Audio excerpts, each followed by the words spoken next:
I feel like I have lived the prodigal son story a couple of times. And, I grew up in church and I had a relationship with God when I was a child.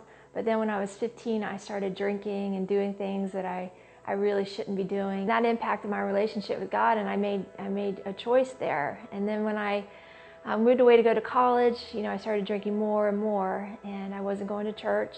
And a friend of mine invited me to a church beach retreat weekend. At that retreat, I had an encounter with God, and I surrendered my life back to Him, and I quit drinking. I quit doing the things that I was doing, and I was very involved in church. I was going on missions trips, and I believed that God had called me to be a full-time missionary, and I was very involved. And then one night, out of the blue, I hadn't had a drink in over 3 years, and one night I wasn't giving it much thought, and I had a drink, and that drink opened up the door for me, and I started drinking more and more and going to church less and less because I was so ashamed. And I basically walked away from my relationship with God again, little by little.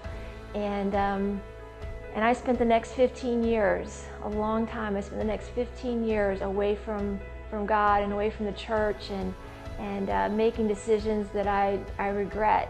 I ended up getting married to a man, and it was a violent relationship, and my life was full of fear.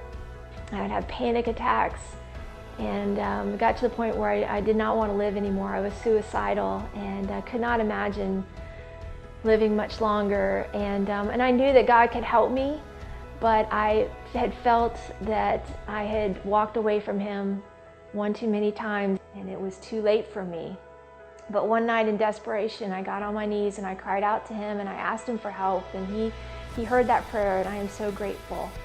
And I got some help, and I've been sober for over 5 years, and my relationship today with Him is amazing. It's the most important thing in my life, and He showed me such mercy and grace, more than most people, and get to experience. I've experienced His mercy and His grace, and I love Him, and that relationship with Him today is everything.